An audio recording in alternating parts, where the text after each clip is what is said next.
Namaskaram. Today I am going to talk about one nation, one election. What is one nation, one election? Why do we need it? What are the advantages? What are the disadvantages? What are the challenges? What are the criticisms? We will see all of it in this video.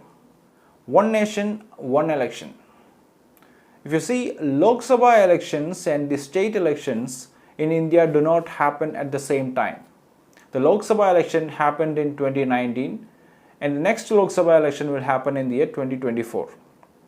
State elections are happening currently in Kerala, Tamil Nadu, West Bengal, etc. Next year, the state election will happen in Uttar Pradesh and maybe in some other states also. So what's happening is India is always at elections, one after the other. Lok Sabha elections, state elections in 5 states, and next year state elections in other 10 states, then the local body elections in some other places. The country is always at elections. But it was not the case before.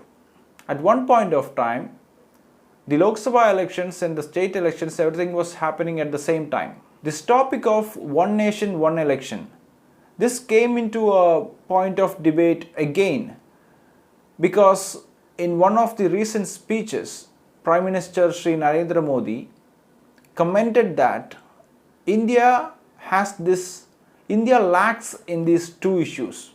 One, it is having too many elections, and because of that, the development activities in the country at different places in different states, it is being delayed because when elections are announced, along with it the model code of conduct also will be declared.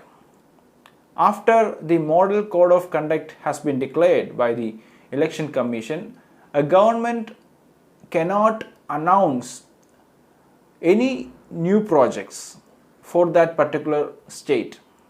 That is the rule. At the same time, the election roll, the election voters list are maintained differently for Lok Sabha elections and state elections, etc. So this is a problem India is facing currently. One of the issues of having too many elections in a country is that if you see elections happened in Kerala, Tamil Nadu, Assam, Puducherry, etc. The elections are happening currently at West Bengal. So when an election is happening, all the important leaders, be it any party, they will have to allocate the time that they spend on governance in the administration. They will have to allocate some of that time for campaigning activities. And campaigning is also important. So what happens? These elections will get completed soon, and right after this, as I said, in the next year, the UP elections are coming and some other state elections will come. So these leaders, they will have to go and campaign there. They will have to, they are being forced to allocate their valuable time in campaigning activities throughout the year, throughout their 5-year terms, etc. So this is affecting the administration and it hinders the benefits that the people could get out of good governance or administration. So what will happen if one nation, one election comes into effect? A voter can go to the polling booth and he can cast his vote for the Lok Sabha elections, and a separate machine will be kept for the state elections.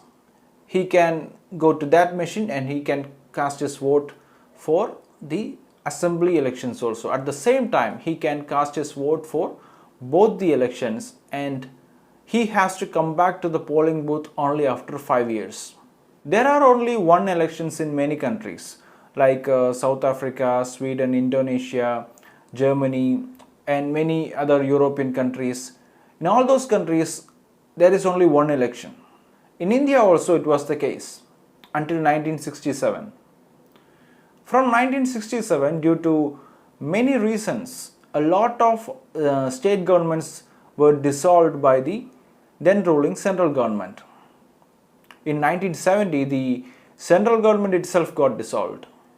So because of these historical reasons, the elections which was happening at the same time, it started happening at different times. Now we are trying to correct this. This is not the first time after 1967 we are discussing one nation, one election. In 1983 itself, the Election Commission of India said that we have to go back to that process again.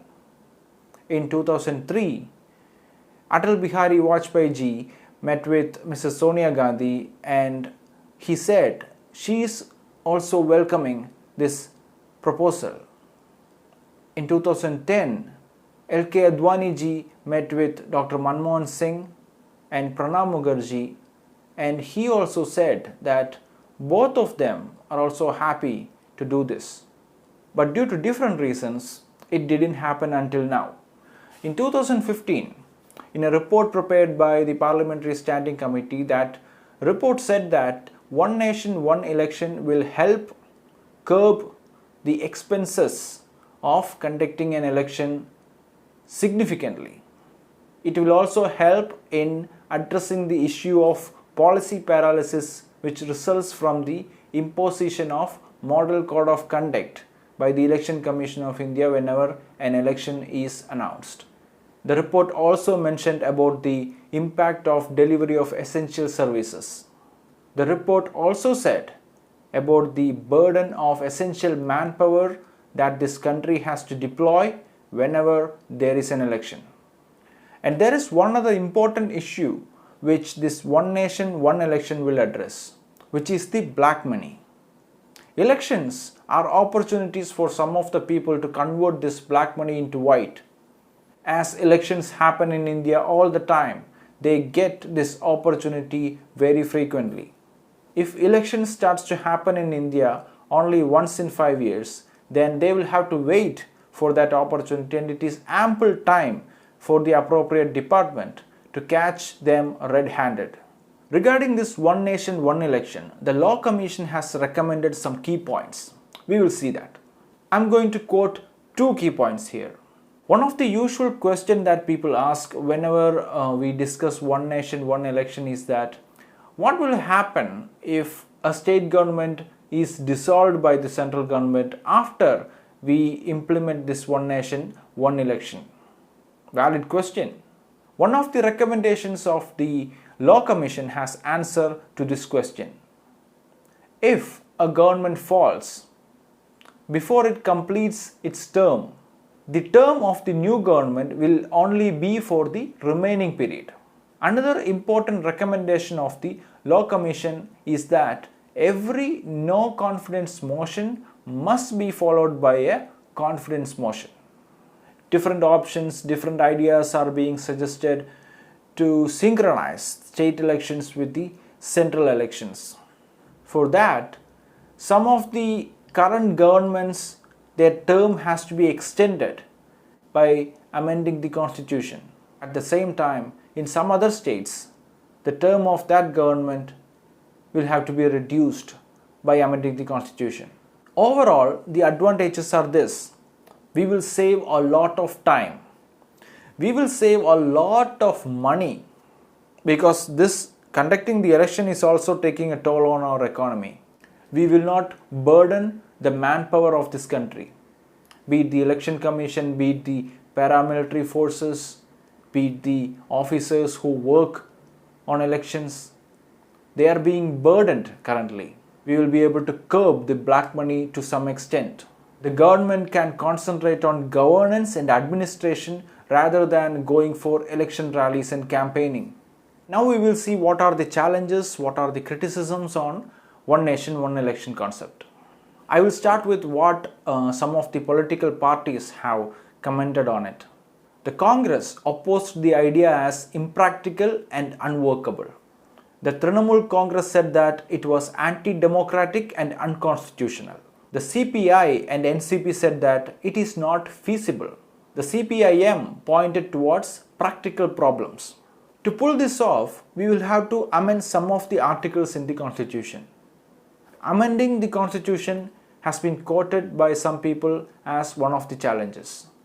As we know, the ruling government has enough numbers in both the houses now, if I am right, to amend the Constitution as appropriate. So amending it is not a problem at all. The real problem is pulling all the state governments and all the opposition onto the same page.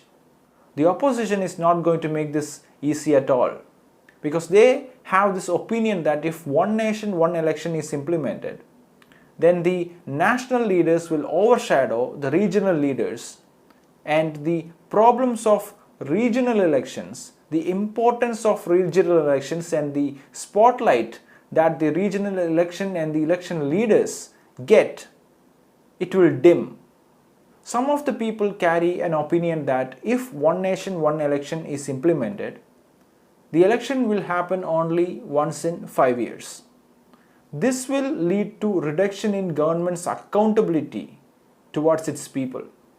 Some other people say that if one nation, one election has to be implemented, the president's rule have to be imposed on some states, and it is against democracy and federalism. Now, when we compare the advantages and the disadvantages, or should I call it disadvantage? I should call it challenge, I think.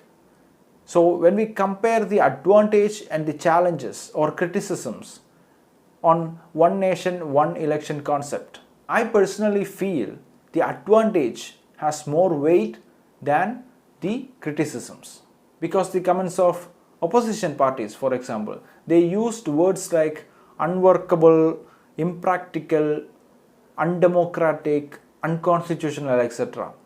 There is nothing impossible in our country. It is possible, and constitutions can be amended. It is not an unconstitutional thing to amend a constitution at all. And the opinions such as the regional leaders will lose their spotlight, the national leaders will overshadow them, the national issues will overshadow the regional issues, these comments and the other comments such as this will lead to reduction in accountability of government towards people, these are to be seen only as accusations. They are not saying it will happen, they are saying that it may happen. But the advantage that we are getting out of this one nation, one election is massive, because the problems that we are trying to address here is serious. The money that we are spending, the time we are spending on elections, these are massive, and it is affecting the development of the states and different places in our country. So I think one nation, one election has to be implemented. Thank you for watching.